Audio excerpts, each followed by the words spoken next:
ఈరోజు మన టాపిక్లో కుంభమేళా గురించి మాట్లాడుకోబోతున్నాం. కుంభమేళాకు సంబంధించి ఏర్పాట్లు చేయటంలో రాష్ట్రాలు విఫలమయ్యాయా అంటే అవుననే మాటలు వినిపిస్తున్నాయి. అసలు ఎందుకు ఏంటి అనే విషయం తెలుసుకునే ముందు ఈ వీడియో చివరి వరకు చూడండి. మీ అభిప్రాయాన్ని కామెంట్ల రూపంలో తెలియజేయండి. మహా కుంభమేళా 144 సంవత్సరాలకు ఒకసారి వస్తుంది. అరుదైన ఘట్టం అని ప్రతి రాష్ట్రంలో చెప్పుకుంటున్నారు.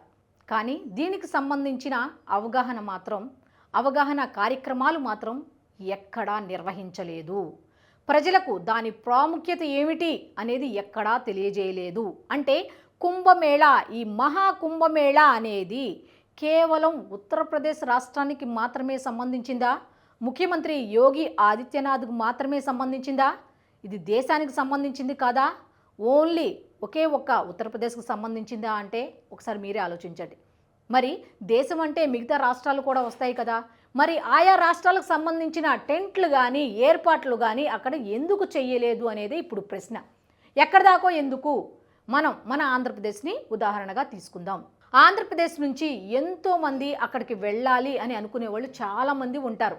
అయితే మన రాష్ట్రం తరపున ఎక్కడైనా ఈ మహా కుంభమేళాకి సంబంధించి ఒక ఫ్లెక్సీ చూసారా? అవగాహన, ప్రజలకి భక్తులకి అవగాహన కల్పిస్తూ ఎక్కడైనా ఒక ఫ్లెక్సీ మీకు కనిపించిందా? అది రాజకీయ నాయకులకు సంబంధించి, లేకపోతే వాళ్ళ బర్త్డేలకు సంబంధించి, వాళ్ళ వివాహాలకు సంబంధించి ఎక్కడైనా మీరు చూడండి, సందుకొక ఫ్లెక్సీ ఉంటుంది. మరి మహా కుంభమేళా 144 సంవత్సరాలకి మళ్ళీ నెక్స్ట్ వచ్చేదానికి మనం ఉంటాము అన్న గ్యారెంటీ ఉందా?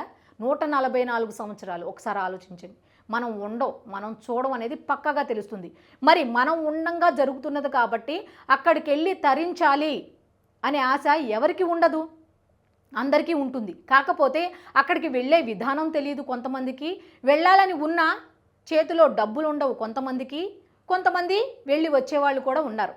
మరి అటువంటి వెళ్ళలేని వాళ్ళకి రాష్ట్ర ప్రభుత్వం తరపున ఏర్పాట్లు చేయవలసిన అవసరం ఆంధ్రప్రదేశ్ ప్రభుత్వానికి లేదా అంటే ఖచ్చితంగా ఉంది అనే చెప్పొచ్చు. గోదావరి పుష్కరాలకి ఏర్పాట్లు చేశారు, ఇక్కడ జరుగుతుంది కాబట్టి. మరి మహా కుంభమేళా మన అందరికీ సంబంధించిందేగా, మరి అక్కడ ఎందుకు ఏర్పాట్లు చేయలేదు? ఒకసారి ఆలోచించండి. సంక్రాంతికి ముందు 3 రోజుల ముందు ప్రత్యేక బస్సులను ఏర్పాటు చేస్తాం. ప్రజల్ని తరలించడానికి, సొంత ఊర్లకు తరలించడానికి ఏర్పాట్లు చేస్తాం. అది కూడా మొన్న 23 కోట్ల రూపాయల ఆదాయం వచ్చింది అని చెప్పారు. మరి అదే ప్యాకేజీని, అదే స్పెషల్ బస్సుల్ని మీరు ఎందుకు నడపలేకపోతున్నారు? మహాకుంభమేళాకి వెళ్ళే వాళ్ళకి మీరు ఎందుకు అందుబాటులోకి తీసుకురాలేకపోయారు? తీసుకువచ్చి ఉంటే ఎంత ఆదాయం వచ్చేది? అది కూడా ఒక రకంగా ఒక విధమైన ఆదాయమే కదా. ప్రత్యేక ట్రైన్స్ నడుపుంటే ఎంత బాగుండేది. 45 రోజుల పాటు జరుగుతుంది ఈ మహాఘట్టం. ఇంకా మించిపోయింది లేదు. ఎంతోమంది ఆసక్తిగా ఎదురు చూస్తున్నారు. ప్రత్యేక ట్రైన్లు ఏర్పాటు చేయండి, ప్రత్యేక బస్సులు ఏర్పాటు చేయండి, ఆదాయ మార్గంగా మార్చుకోండి. మీరు కొంచెం వెసులుబాటిస్తే వెళ్ళాలనుకునే వాళ్ళు చాలామంది ఉన్నారు. ఇది ఎవరికి వాళ్ళు స్వార్థంగా చేసుకునే పని కాదు. సనాతన ధర్మ పరిరక్షణ మన ధ్యేయం అని ఎంతోమంది చెప్తున్నారు. కేవలం ఇది హిందువులకు సంబంధించింది కాదు. 144 ఏళ్లకు ఒకసారి వచ్చే అరుదైన ఘట్టం కాబట్టి దీనిలో పాలు పంచుకోవాల్సిన అవసరం ఎంతైనా ఉంది అన్న ఉద్దేశంతో ఇప్పటికే చాలా రకాలుగా అవగాహన కార్యక్రమాలు నిర్వహించాలి. ఇది కేవలం ఉత్తరప్రదేశ్కు సంబంధించింది కాదు, దేశ సంస్కృతి సాంప్రదాయాలకు సంబంధించింది. మరి అటువంటి దానికి ఆంధ్రప్రదేశ్ నుంచి ఎటువంటి ఏర్పాట్లు చేశారు? ఎవ్వరు ఏ ఏర్పాట్లు చేయలేదు. ముఖ్యంగా ఇక్కడ నుంచి భక్తులు వెళ్తే అక్కడికి వాళ్ళ ఏర్పాట్లు కాదు, మన ప్రభుత్వం తరపున, మన ఆంధ్రప్రదేశ్ ప్రభుత్వం తరపున అక్కడ ఏర్పాట్లు చేసి ఇంతమందికి 1,00,000 మందికి ఏర్పాట్లు చేస్తున్నాం, వాళ్ళకి భోజన వస్తువులు కల్పిస్తున్నాం. ఇలా రకరకాలుగా ఏర్పాట్లు ఎందుకు చేయకూడదు అనేది ఒక్కసారి ఆలోచిస్తే బాగుంటుంది. ఇంకా చాలా రోజులు ఉన్నాయి, ఇంకా టైం ఉంది. కాబట్టి ఇప్పటికైనా డిప్యూటీ సీఎం పవన్ కళ్యాణ్ గారు ఈ వీడియో కనుక మీ దాకా వస్తే దీని మీద కొద్దిగా మీరు శ్రద్ధ వహించి ఏర్పాట్లు అయితే చేయాలని కోరుకుంటున్నాం. ఎందుకంటే ప్రపంచం నలుమూలల నుంచి ఎంత పెద్ద వ్యక్తులు సమయం కేటాయించుకొని, డబ్బులు వెచ్చించుకొని మరీ స్నానాలు ఆచరించడానికి, ముక్తిని పొందడానికి వస్తుంటే మన దేశంలో జరుగుతున్న అరుదైన ఘట్టానికి వెళ్ళలేకపోతున్నాం. వెళ్ళటానికి సదుపాయాలు కల్పించండి. డిప్యూటీ సీఎం పవన్ కళ్యాణ్ వెళ్తేనే, డిప్యూటీ సీఎం పవన్ కళ్యాణ్ మాట్లాడితేనే అది జరుగుతుందా? చంద్రబాబు నాయుడు గారు సీఎం హోదాలో అక్కడికి వెళ్తేనే ఏర్పాట్లు చేస్తారా? అంటే ఒకసారి ఆలోచించండి. వాళ్ళు వెళ్ళినా వెళ్ళకపోయినా భక్తులకి సౌకర్యాలు కల్పించాల్సిన బాధ్యత ప్రభుత్వంపై ఉంది. ఎందుకంటే సనాతన ధర్మం పరిరక్షించాల్సిన ఆవశ్యకత ఎంతైనా ఉంది. ఇది కేవలం హిందువులకు మాత్రమే కాదు, అరుదైన ఘట్టం కింద మాత్రమే చూడండి. అక్కడికి వెళ్ళి పుణ్యస్నానాలు ఆచరించండి.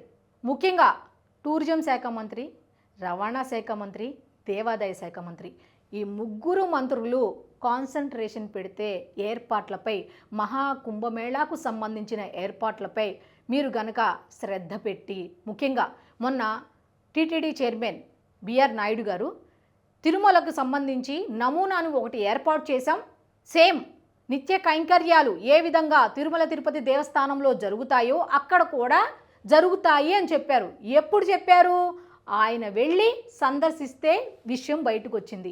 అప్పటిదాకా చాలామందికి తెలియదు, ఓహో అక్కడ తిరుమల తిరుపతి దేవస్థానానికి సంబంధించిన నమూనా ఆలయాన్ని ఏర్పాటు చేశారన్న విషయం ఆయన సోషల్ మీడియా వేదికగా చెప్తే కానీ ఎవరికీ తెలియలేదు.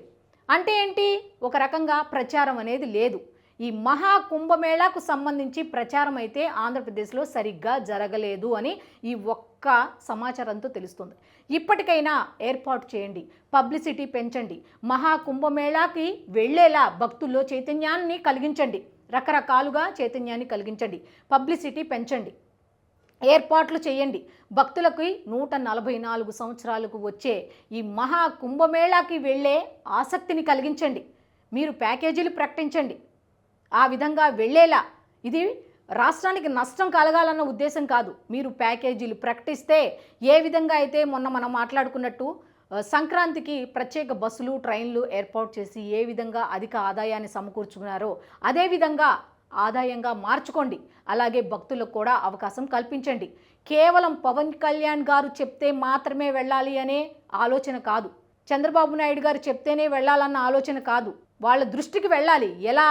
మేమేం చెప్పకుండా కుంభమేళాకు సంబంధించి వాళ్ళు ఇలా ఏర్పాటు చేశారని ఆ ముగ్గురు మంత్రులు కూడా చర్యలు తీసుకుంటే బాగుంటుంది. ఇప్పటికైనా ఈ వీడియో అందరికీ చేరాలి. వెళ్ళలేని వాళ్ళు కూడా అప్పులు చేసి మరీ వెళ్ళాలి అని ఎవ్వరు చెప్పరు. మరి అలా అప్పులు చేసి వెళ్ళాలి అనుకునే వాళ్ళకి ఒక చేయూతో అందించండి, ప్యాకేజీని ప్రకటించండి. చాలామంది వెళ్తారు. మీరు కూడా ఆదాయ వనరుగా మార్చుకోండి.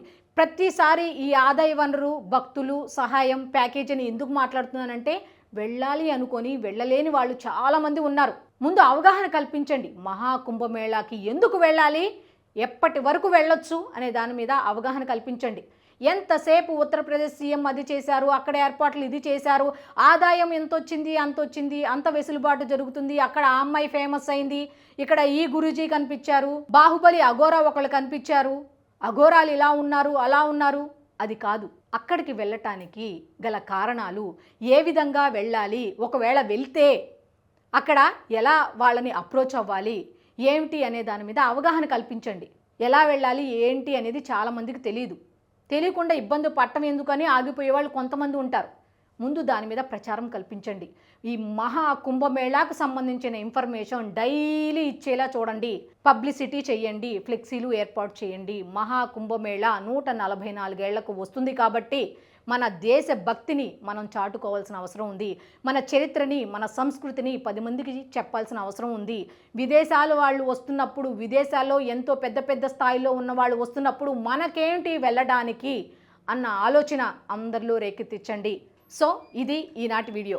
ఈ వీడియో మీద మీ కామెంట్ని తప్పకుండా తెలియజేయండి. మీ అభిప్రాయం ఎందుకు ఇంపార్టెంట్ అంటే, నిజంగా ఆంధ్రప్రదేశ్ ప్రభుత్వం కనుక ఇలాగా ఇటువంటి మహా కుంభమేళాకు సంబంధించిన ఇన్ఫర్మేషన్ కనుక బాగా ఇస్తే బాగుంటుంది అన్న ఉద్దేశంతో ఈ వీడియో చేశా. మీ అభిప్రాయాన్ని కామెంట్ల రూపంలో తెలియజేయండి.